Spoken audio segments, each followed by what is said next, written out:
বৃষ্টির দিন মানে খিচুড়ি, বিরিয়ানি, পোলাও এসব খাওয়ার দিন। তাই আজকের এত সুন্দর ওয়েদারে এগুলো মিস করলে কি চলে? তাই আমি আজকে বিরিয়ানি রান্না করলাম বিরিয়ানি মশলা ছাড়াই। সেজন্য একটা বড় বাটিতে বাসমতি চাল ভালো করে ধুয়ে আধা ঘন্টা ভিজিয়ে রেখেছি। তারপর একটা কড়াইতে তেল গরম করে তাতে তেজপাতা, এলাচ, দারচিনি ও লবঙ্গ দিয়েছি। তারপর গরম মশলা থেকে মিষ্টি ঘ্রাণ ছড়াতে শুরু করলে দিয়ে দেব পেঁয়াজ কুচি। এবারে পেঁয়াজ কুচি হালকা ভাজা হয়ে এলে দিয়ে দেব পেঁয়াজ বাটা। আমি আসলে বিরিয়ানি লাভার না, কিন্তু রান্না করতে ভীষণই ভালোবাসি।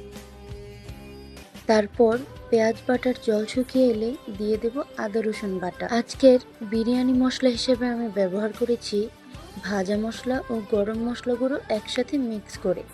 দুইটাই আমি বাসায় বানিয়ে স্টোর করি। ভাজা মশলাটা মূলত আমি খিচুড়ি আর চাটনিতে ব্যবহার করি। এটা আমি আমার মায়ের কাছ থেকেই শিখেছি। এবার দিয়ে দেব টমেটো পেস্ট। চাইলে এতে টমেটো সস দেওয়া যায়, কিন্তু আমার টমেটো পেস্টটাই বেটার মনে হয়। এবার দিয়ে দেব হলুদ আর মরিচের গুঁড়ো। মশলা যত ভালো কষানো হয় রান্নার স্বাদ ততই ভালো হয়, তবে অবশ্যই মশলা পুড়ে যাওয়া চলবে না।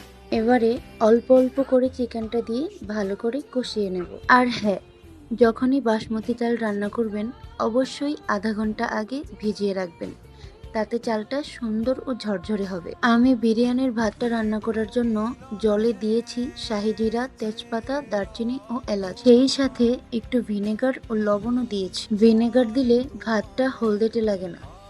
আর ভাতটা 70% রান্না হয়ে গেলেই রান্না করা চিকেনের উপর ছড়িয়ে দেব। তারপর দিলাম কেওড়া জল ও গোলাপ জল মেশানো দুধ, আর একটু সুন্দর দেখানোর জন্য দিলাম জর্দার রং। এবার ঢেকে দিয়ে মিডিয়াম টু হাই হিটে রান্না হতে দেব 10 মিনিট।